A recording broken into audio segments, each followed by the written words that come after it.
Some snacks disappear, others become internet myths. It starts with one half-remembered wrapper from your childhood. You type the flavor into a search bar, then another spelling, then the color of the bag. Suddenly you are staring at blurry package photos, old TV commercials, abandoned petitions, and forum comments from people insisting they remember the exact same thing. There are empty shelf spaces, old lunchboxes, and retro packaging that looks almost real. The snack was ordinary when it existed, so why does it feel more powerful now that it is gone? Almost everyone has a snack that got away. For some people, it was a chip flavor that showed up for one summer. For others, it was a cereal, a cookie, a soda, a candy, a frozen treat, a fast food item, or something from a school lunch tray that seemed completely normal at the time. That is the strange part. People rarely know a snack is special while it is still easy to buy. It is just there, next to everything else, tossed into carts, traded at lunch, eaten in the car, forgotten in a pantry. Then one day it is gone. No announcement, no goodbye, just a missing space where a familiar taste used to be. That is when the legend starts. Why can a simple flavor stay in someone's mind for decades? Most discontinued snacks disappear for ordinary business reasons. A flavor can have loyal fans and still sell too slowly to justify the factory time, shipping costs, advertising, and shelf space it needs. Sometimes the ingredients are too expensive, or a supplier changes, or a recipe becomes harder to produce at scale. Sometimes tastes move on, and what felt exciting one year starts looking outdated the next. Stores also have limited room. Every bag, box, and bottle is competing for a spot, and retailers often choose the products that move fastest. If a snack is seasonal, experimental, or part of a limited-time promotion, it may never be designed to last. Packaging changes, company mergers, and brand shakeups can erase products quietly. A new owner may focus on bigger sellers, simplify the lineup, and cut anything that does not help the numbers. That is the irony. A snack can fail as a product and still win as a memory. The moment a snack vanishes, memory starts seasoning it. While it sits on a grocery shelf, it is just an option. You might buy it, skip it, or barely notice it beside 20 similar bags and boxes. But once it is gone, the same snack becomes harder to compare. There is no fresh package to test against the version in your head. Picture a full shelf slowly turning into an empty space, then into a search bar. Instead of walking down an aisle, fans are typing the name into auction sites, old forum posts, and petition pages. The snack has moved from everyday shopping into evidence hunting. That shift gives the memory more power. Absence does not erase the snack. It gives memory room to exaggerate it. Childhood gives a snack a job bigger than taste. It becomes the thing waiting in your lunchbox beside a folded napkin. It is the packet you opened during cartoons, the candy traded across a cafeteria table, the box tossed into a grocery cart because you begged for it in the cereal aisle. At sleepovers, it sits between soda cups, video game controllers, and sleeping bags. On summer breaks, it becomes part of the daily schedule without anyone naming it. That is why discontinued childhood snacks hit differently. People are not only remembering the flavor, they are remembering the version of themselves who had fewer decisions, longer afternoons, and a world small enough to fit between school, TV, and the kitchen cabinet. When that snack disappears, it leaves a space in a routine that no adult replacement can fully fill. And once millions of people recognize the same space, a private memory starts turning into a shared archive. Then the internet gives that missing snack a search bar. With a blurry photo of a crinkled wrapper, a Reddit thread fills with guesses, regional names, and people arguing over the exact texture. TikTok turns the memory into a 30-second confession. YouTube rankings place it beside other lost foods. Nostalgia pages upload old commercials that suddenly feel like evidence. The myth grows through fragments, copycat recipes trying to rebuild the flavor, resale listings for unopened boxes, fan petitions begging a company to bring it back, and packaging photos so low quality they look like screenshots from a dream. What used to be a private memory becomes searchable. You find strangers describing the same lunchbox, the same corner store, the same disappointment when it vanished. That is the moment discontinued snacks become legends.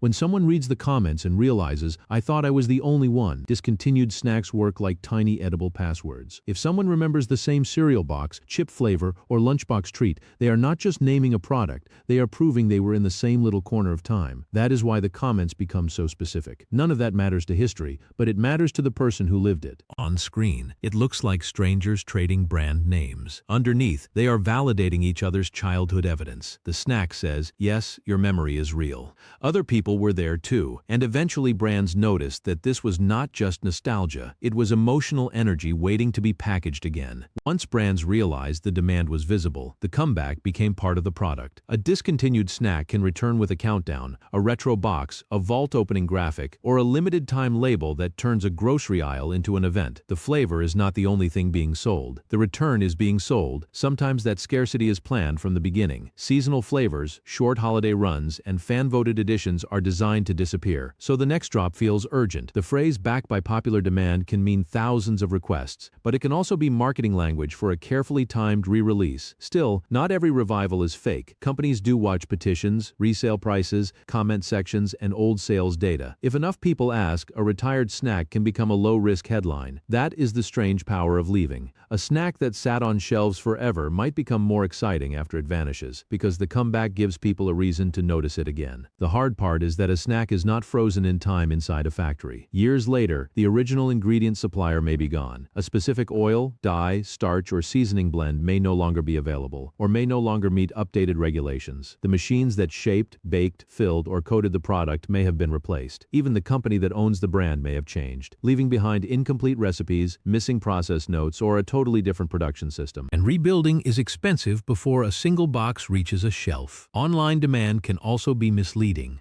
A loud nostalgia group might fill comment sections, but still be too small to support national supermarket distribution, warehouse space, advertising, and repeat purchases after the first curiosity buy. So some snacks stay legendary because returning would expose them to the biggest risk of all, the possibility that the memory tastes better than the snack. When a discontinued snack finally returns, fans do not compare it to the old product. They compare it to a perfect memory of it. A comeback snack has to compete with a version that only exists in your head. Sometimes the complaints are fair. The recipe may have changed. The sweetener, oil, coating, dye, or seasoning supplier may be different. A company may reformulate for cost, shelf life, nutrition labels, or modern regulations. Even tiny changes in texture can make a cookie feel wrong or a chip seem less powerful. But sometimes the snack is facing an impossible courtroom. One bite happens, and suddenly someone is standing in their kitchen like a betrayed monarch, declaring that childhood itself has been vandalized. The real problem is that memory at its flavor. It keeps the sleepover, the lunchbox, the summer break, and deletes the average bites. So the deeper question is not just whether the comeback tastes the same, it is whether these snacks were ever as good as we remember, before taste even enters the story. Packaging does the first hit of nostalgia. A shiny wrapper, a neon color scheme, a cartoon mascot with too much attitude, or a strange, bubbly font can identify a snack faster than its flavor ever could. For many discontinued products, the image people miss is the lunchbox-sized pack, the collectible box, the foil bag crinkling under cafeteria lights.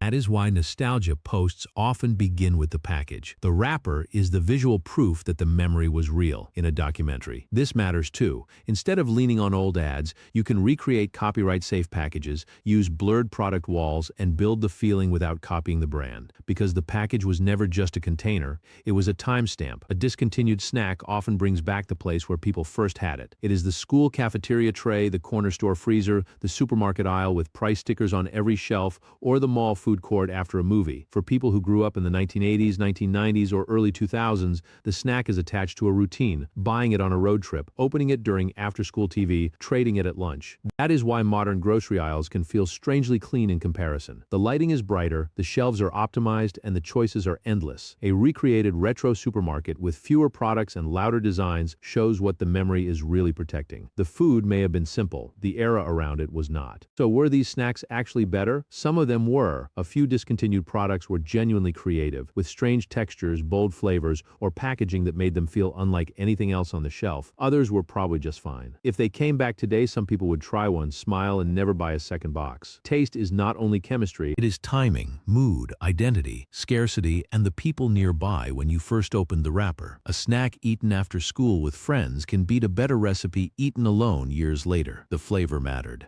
but the story did most of the work. That is why lost snacks are perfect internet content. They are small enough to remember clearly, rare enough to argue about, and personal enough to make strangers feel like they grew up in the same aisle. That is also why people love ranking them. A list of discontinued snacks is never just a list. It is a timeline test. If you remember the same cereal, soda, cookie, or lunchbox gimmick as someone else, you instantly know you shared a version of the same era. The ranking gives people something simple to fight over. One person says a snack deserves a comeback. Another says it was only popular because of the commercial. Someone else swears the original recipe changed before it vanished. That debate is the engine. Discontinued snacks create easy entry points: recognition, disagreement, surprise, and then a memory nobody expected to unlock. The comment section becomes part museum, part cafeteria table. People compare regional releases, school lunches, gas station finds, and the one flavor their parents bought exactly once, and underneath all of that arguing is the same quiet reason. Naming the snack makes a tiny piece of the past feel real again. That is what we actually miss. Not just sugar, salt, or crunch, but a product that left after becoming part of life, and before repetition could make it ordinary. The flavor freezes, the packaging glows brighter, the snack becomes bigger than food. All that remains is a blurry photo, an old commercial, and thousands of people saying, "I remember that too." Thanks for watching. Comment with the discontinued snack you still think about.